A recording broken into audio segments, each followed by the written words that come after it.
بعد فأعوذ بالله من الشيطان الرجيم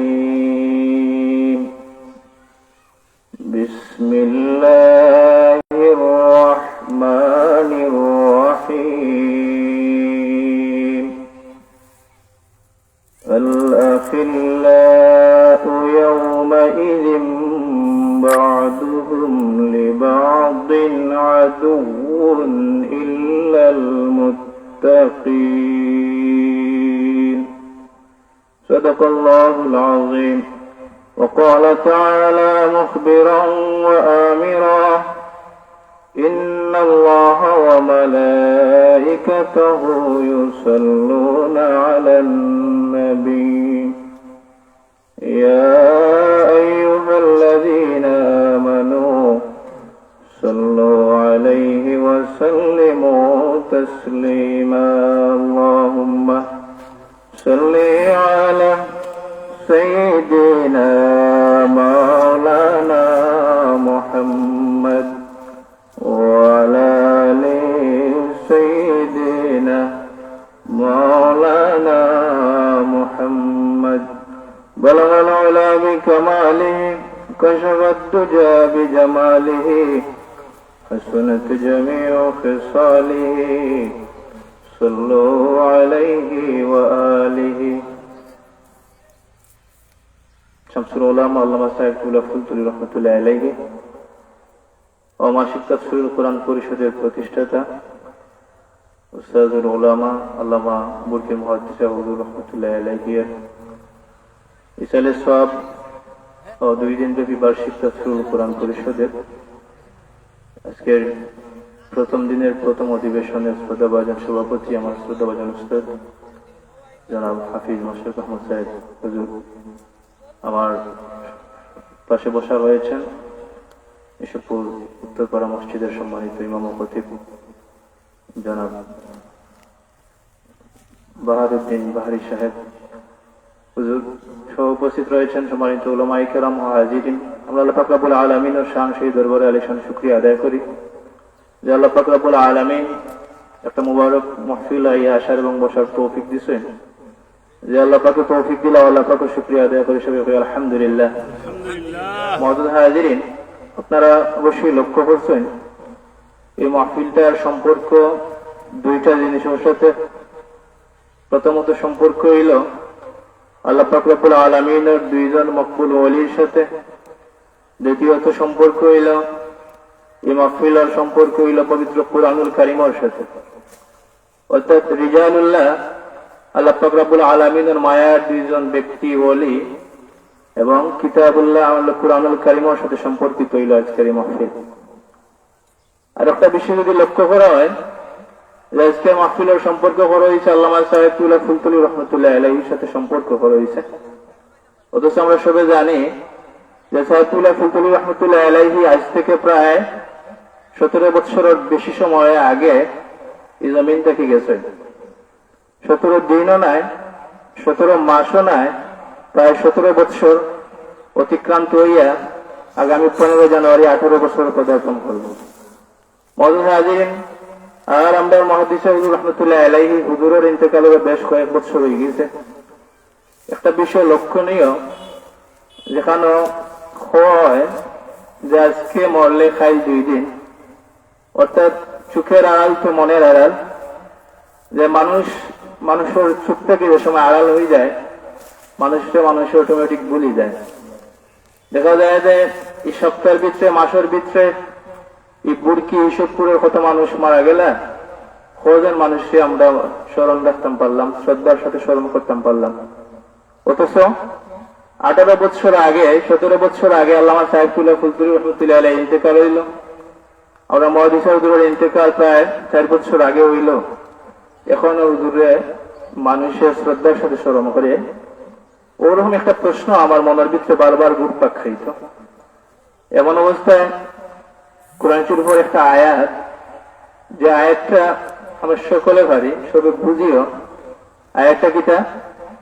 যে আল্লাহ পাক রব্বুল আলামিন ফরমায় ফাযকুরুনি আযকুরকুম, যে আয়াত ছোট্ট একটা অংশ, যে তোমরা আমারে স্মরণ করো আমিও তোমরা স্মরণ করবো।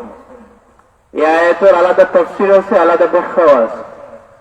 তো সবচেয়ে গুরুত্বপূর্ণ তাফসীর যেটা উলামায়ে কেরামে, মুহাদ্দিসিনে কেরামে, মুফাসসিরিনে কেরামে বলেন যে ফাজকুরুনি বিতাআতি আযকুরুকুম বিমাগফিরাতি, বান্দা তুমি আমারে ইতাআতের মাধ্যমে, অর্থাৎ আমার আদেশ নিষেধ পালনের মাধ্যমে আমারে স্মরণ করো, আমি তোমারে মাটির মাধ্যমে, নাজ নিয়ামত দেওয়ার মাধ্যমে স্মরণ করবো। সুবহানাল্লাহ। এই পৃথিবীর, এই বাংলাদেশের এবং শ্রেষ্ঠতম আলিম, মাসিক মদিনার সম্পাদক আল্লামা মহিউদ্দিন খান রহমতুল্লাহ আলাইহি, তাই নিয়ে আয়াত থেকে ছোট্ট একটা অংশ, একটা সূক্ষ্ম একটা কথা বার করছেন, যে কেউ যদি চিন্তা করে যে আল্লাহ পাক রব্বুল আলামিনের একটা অর্ডার, প্লাস অর্ডারের সাথে সাথে কিতা আমরা পুরস্কার দায়িত্ব জানাইছেন যে ফাজকুরুনি, বান্দা তুমি আমারে স্মরণ করো, আযকুরুকুম, আমিও তোমার স্মরণ করবো। কেউ যদি একটু চিন্তা করে যে আল্লাহ পাক রব্বুল আলামিনে কইছেন যে তুমি আমারে স্মরণ করো, বান্দা যদি আল্লাহ পাক রব্বুল আলামিনকে স্মরণ করতে চায়ও, সর্বোচ্চ চেষ্টাটাও যদি করে, তাহলে বান্দার পক্ষে আল্লাহ পাককে এত বেশি স্মরণ করা আল্লাহর শান মান অনুযায়ী সম্ভব না। দ্বিতীয়ত, বান্দারে আল্লাহ পাক রব্বুল আলামিনে হায়াতটা উম্মতে মুহাম্মাদিয়ারে অনেক বেশি দিছেন না কম দিছেন? কতটুকু হায়াত? আল্লাহ নবী ফরমায়েন যে উমরি উম্মতি বাইনা 60 ওয়া 70, যে আমার উম্মতের বয়স হবে 60 এবং 70 এর মাঝামাঝি, অর্থাৎ উম্মতে মুহাম্মাদিয়ার বেশিরভাগের বয়সটা আল্লাহ পাক রব্বুল আলামিনে 60 এবং 70 এর মাঝামাঝি দিছেন। দেখা যায় আজকে যারা আমরা মাস থেকে বিদায় নেন, বেশিরভাগের এই বয়সটা দেখে যে যারা ইন্তেকাল করেন তার বয়সটা 60 এবং 70 এর মাঝামাঝি থাকে।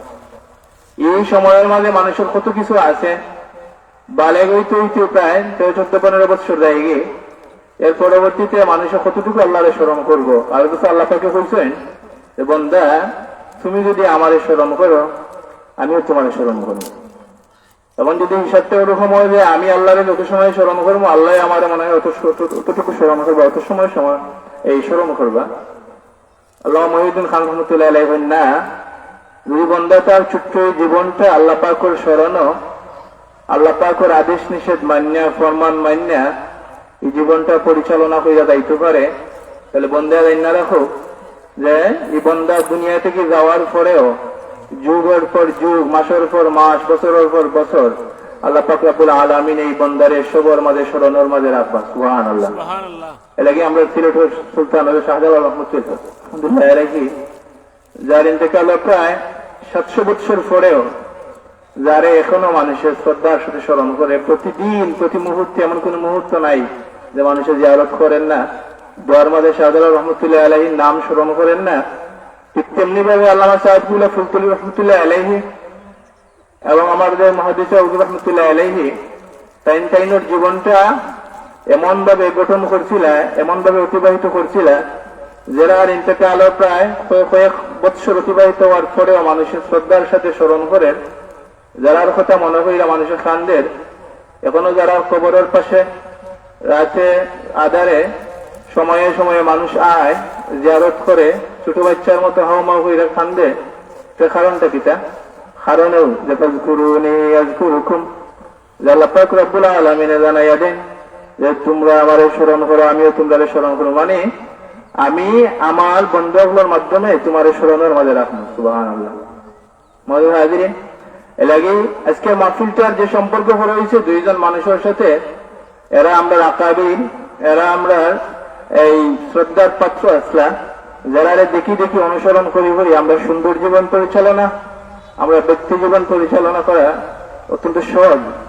এবং শুধু তাই না, আল্লাহ নবী মুহাম্মদ রাসূলুল্লাহ সাল্লাল্লাহু আলাইহি ওয়াসাল্লামে হযরত রাজিন রাদিয়াল্লাহু তাআলা আনহু একবার কইন, আলা আদুল্লুকা আলা মিলাকি হাযাল আমরি আল্লাযী তুসিবু বিহি খায়রাদ দুনিয়া ওয়াল আখিরাহ। ও আমার সাহাবী, আমি কি তোমার এমন কোন বিষয় শিখাইতাম না নি যেটার মাধ্যমে তুমি দুনিয়া এবং আখিরাতে লাভবান হইতে পারো, এই বিষয়টা তোমার শিখাইতাম না? আল্লাহ নবী অত্যন্ত মায়া হইয়া কইন। পরবর্তীতে আল্লাহ নবী জানিয়ে দেন যে কোন বিষয়গুলা, যে বিষয়গুলা যদি তুমি মান্না চলা পালন করতে পারো, তাহলে এই বিষয়টায় তোমার দুনিয়া আখিরাতে তোমার লাভবান করবো, ফায়দা দিব। আল্লাহ নবী ফরমায়েন আলাইকা বিমাজালিসি আহলি যিকর, যে অবশ্যই অবশ্যই তুমি আহলে যিকির অর্থাৎ নেককার সালফে সালেহিন উলামায়ে কেরাম যারা আছেন এই সমস্ত নেককার ফরজগার হক্কানি উলামায়ে কেরামের মজলিসে গিয়ে তুমি বইবে। ওয়াইদা খালাউতা ফাহাররিক লিসানাকা মাসতাতা বিযিকরিল্লাহ, আর যে সময় তুমি অবসর হইবে এই অবসরের টাইমটা তুমি অনর্থক ভাবে ব্যয় না কইরা আল্লাহর জিকিরের মাঝে কাটাইবে। সুবহানাল্লাহ। পরবর্তীতে 3 নম্বরে আল্লাহ নবী জানায়া দেন ওয়াহিব্বা ফিল্লাহ ওয়াবগিদ ফিল্লাহ, তুমি যদি করে মহব্বত করো তুমি আল্লাহ লাগি এটা মহব্বত করবে না, আর যদি কেউ সাথে দুশ্মনী করো এই দুশ্মনীটা যেন আল্লাহ লাগি হয়, কোন ব্যক্তি স্বার্থ লাগি ব্যক্তি আক্রোশের কারণে হয় না।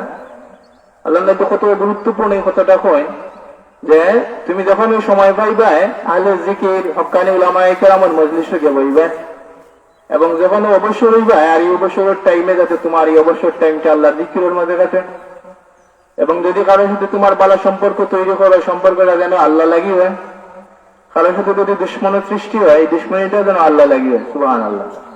ওইলে কি হইব আল্লাহ নবী ফরমায়েন তুসিবু বিহি খায়রাদ দুনিয়া ওয়াল আখিরাহ, যে আমার সাহাবী ইকটার মাধ্যমে তুমি দুনিয়া এবং আখিরাতের মাঝে এই ফায়দা বন্ধ হইবে। আল্লাহ নবীরে সাহাবায়ে কেরাম মাঝে মধ্যে এমন কিছু প্রশ্ন রাখতা হইতে, ইয়া রাসূলুল্লাহ আইয়ু জুলাসাইনা খায়র, ও আল্লাহর নবী কোন সাথী আমরা লাগে উত্তম সাথী, অর্থাৎ খাল মজলিসে গিয়ে আমরা বইতাম পারি, খাল লগে আমরা ধরতাম পারি, আমরা একটু বাতাইয়া দৌকা। আল্লাহ নবী ফরমায় মান যাক্কারাকুমুল্লাহ রুয়াতুহু, যে যার যে দেখলে তোমার আল্লাহর কথা আল্লাহর ইয়াদ করার কথা স্মরণ হয় এইনোর খান্দার যাও, এইনোর সাথী ও এইনোর সঙ্গী হও। সুবহানাল্লাহ। ওয়াজাদা ফি আমালিকুম মানতিকুহু, ও আমার সাহাবী হল যে তোমরা জান্না রাখো যার কথা শুনলে তোমরা আমল করার মাত্রা বেশি বাড়ি যায়। সুবহানাল্লাহ। অর্থাৎ যারা দেখলে আল্লাহর কথা স্মরণ হয় এবং যারা কথা যদি শোনা হয় তারা এমন সুন্দর ভাষায় কথা কইবা, মুলায়িম ভাষায় কথা কইবা, কোরআন হাদিসের ভাষায় কথা কইবা, যারা কথাগুলা শুনলে আমল করার ইচ্ছা স্পৃহা আরো বেশি বাড়ি যায়, বেশি বেশি আমল করার ইচ্ছা জাগে। সুবহানাল্লাহ। 3 নম্বরে আবার আল্লাহ নবী ফরমায়েন ওয়াযাক্কারাকুম ফিল আখিরাতি আমালুহু, যে যারা আমল যদি দেখো তুমি তাহলে তারা আমল দেখার মাধ্যমে তোমার আখিরাতের কথা স্মরণ হয়ে যাবে। সুবহানাল্লাহ। এর লাগি এই হাদিসটা আমাদের বোঝায় যদি আপনি আল্লাহর আইন মানা লাগি আল্লাহর আইন পালনা লাগি কেউ সাথী বানায় কেউ সাথী হইন, তাহলে এমন একজন ওর সাথী হইতে যারা দেখলে আল্লাহর কথা স্মরণ হয়। যদি আল্লাহর আইন বোঝায় লাগি আল্লাহর হুকুম আহকাম মানা লাগি কেউ কথা শুনই, তাহলে এমন কেউ কথা শুনতে যার কথা শুনলে আপনার কি হয় এই আপনার আমলের মাত্রাটা বেশি বাড়ি যায়। যদি আপনি এমন করে আমল দেখার ইচ্ছা হয় তাহলে এইগুলো আমল দেখতে পারেন যার আমল দেখলে আপনার আখিরাতের কথা স্মরণ হয়। সুবহানাল্লাহ। আমরা তো বয়স কিন্তু ছোট দেখায় সাকিউল্লাহ ফুলতুলি রহমতুল্লাহ আলাইহি দেখার সৌভাগ্য হয়েছে না, তারপরে আমরা মুহাদ্দিস হুজুরি আমরা দেখছি যে আল্লাহর নবীর ভাষ্য থেকে বোঝা যায় যে যে কয়েকটা বিষয় যারা দেখলে আল্লাহর কথা ইয়াদ হয়, যার কথা শুনলে আমলের মাত্রা বাড়ি যায়, আমল করার বেশি ইচ্ছা জাগে, এবং যার আমল দেখলে আখিরাতের কথা ইয়াদ হয়, আমরা হুজুরের মাঝে এই প্রত্যেকটা বিষয় সমান ভাবে আছে। সুবহানাল্লাহ। এর আগে আমরাও হুজুরের এই মাহফিলের মাধ্যমে ইসালে সওয়াবের মাধ্যমে হুজুরের শুকরিয়া আদায় করা, যে হুজুরের যে ইহসান আমরা রূপে অনেক বেশি ইহসান আছে যেগুলার শুকরিয়া কোনোভাবে আদায় করা সম্ভব না। আজকে এই বিষয়টা একটা আনুষ্ঠানিকতা। সাইফুল্লাহ ফুলতুলি রহমতুল্লাহ আলাইহি এবং আমার মুহাদ্দিস হুজুর রহমতুল্লাহ আলাইহি তার জীবনী পর্যালোচনা করলে দেখা যায় যে এমন কোন মুহূর্ত নাই যে যারা ইসালে সব চলতে আছে বন্ধ হয়, কোন মুহূর্ত নাই। অর্থাৎ 24 ঘন্টা তেনতানোর ইসালে সব চলতে আছে। আজকের ইসালে সবটা আমরা একটা মনের তাসাল্লি শুকরিয়ার একটা শুধু একটা উপলক্ষ মাত্র। অর্থাৎ সারা বছর 24টা ঘন্টা চিন্তন রিসলের সব চলে। আর দ্বিতীয়ত হুজুরও আমরা সামনে নাই, কিন্তু হুজুরে কিতা হইয়া গেছেন, কোন পথে চলতাম, কোনটা আমরা লাগি ভালো হইব, কোনটা খারাপ হইব, একটা এখন এই কথাগুলো আমরা খানো এখনো বাজে চুকোর সামনে, মনের মণিকুটা এখনো আমরা হুজুরের কথাগুলো বাসে উঠে। সুতরাং আজকে হুজুর নাই, আমরা ফিতনার আহলে ফিতনার মুখোমুখি হওয়ার অনেক বেশি সম্ভাবনা আছে। এই সম্ভাবনার এই সময়ে আমরা লাগি একমাত্র মাধ্যম হইল ওই সমস্ত উলামায়ে কেরামের সান্নিধ্যে থাকা। আর হুজুরে কোন ধরনের কোন নসিহত আমরা লাগি কইরা গেছে, কিতা আমরা লাগি ভালো হইব কইয়া গেছে, কোন পথে চলতাম, হাল লোক ধরতাম একটু হইয়া গেছে। এ লাগি আল্লাহ নবীও কয় যে আল মারউ আলা দীনি খালিলিহি, যে আমার উম্মত জেনে রাখো মানুষ তার বন্ধুর আদর্শে আদর্শিত হয়। অর্থাৎ যে তার লগে বন্ধুত্ব রাখে, সম্পর্ক রাখে, মায়া রাখে, এইনোর আদর্শটা তার মাঝে আইয়া পড়ে। ফালিয়ানজুর আহাদুকুম মান ইউখালিল, সুতরাং তোমরা এর মাঝে যে তার লগে সম্পর্ক তৈরি করার চেষ্টা করে, ভালোবাসা তৈরি করে, মায়া মহব্বত তৈরি করে, চলার চেষ্টা করে, সংস্পর্শে থাকার চেষ্টা করে, এজন্য আগে দেখে একা লগে চলে।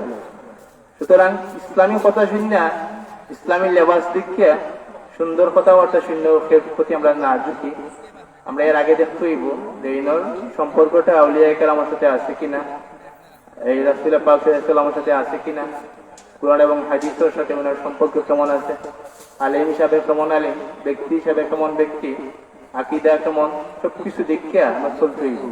দ্বিতীয়ত এই এলাকাটা আউলিয়া কেরামের পরিবেষ্টিত এলাকা, এই এলাকার মানুষে এমন কিছু গ্রহণ করতো না যেটা আউলিয়া কেরামের আদর্শ হতে যায় না। মওলানা হাজিরিন, আমরা আল্লাহ পাকের কাছে চাই আল্লাহ পাক রব্বুল আলামিন যাতে আমরা রওফতে রাখেন, যে পথে আমরা রাকাবি রাস্তা পথ চইলা গেছেন, আল্লাহ পাক রব্বুল আলামিন আমরা যেন রওফতে চলার তৌফিক দেন। ওয়া আলাইনা ইল্লাল বালাগ। সাল্লাল্লাহু আলাইহি সাইয়্যিদিনা মাওলানা মুহাম্মদ ওয়া আলা আলিহি ওয়া সাহবিহি ওয়া সাল্লাম। اللهم آمين. ربنا تقبل منا إنك أنت السميع العليم وتب علينا إنك أنت التواب الرحيم. ربنا اغفر لنا ولإخواننا الذين سبقونا بالإيمان ولا تجعل في قلوبنا غلا للذين آمنوا ربنا إنك رؤوف رحيم. يا الله يا أرحم الراحمين, تفسير القرآن পরিশুদ্ধ কবুল ফরমাও, পরিশুদ্ধের দুইজন ব্যক্তি আয়োজনকে কবুল ফরমাও। ইয়া আল্লাহ, আমরা মাফ করে দাও, মায়ার মাইবা উস্তাদ সাহেব, বন্ধু বান্ধব, পেশাকারী আমাদের মাফ করে দাও। ইয়া আল্লাহ, আমরা মায়া বই করে দাও, তো মানুষ কবরের বাসিন্দা আমাদের মাফ করে দাও। তোমার আউলিয়া কেরামের খিদমতে সব কিছু হাদিয়া পৌঁছে দাও। ইয়া আল্লাহ, দুই দিন ব্যাপী মাহফিলটারে সফল এবং সার্থকভাবে সম্পন্ন করার তৌফিক দাও। খালিস তোমার ওয়াস্তে সব ধরনের খিদমতকে কবুল ফরমাও। ইয়া আল্লাহ, আমরা বাবা মুশকিল মুসিবত দূর করে দাও।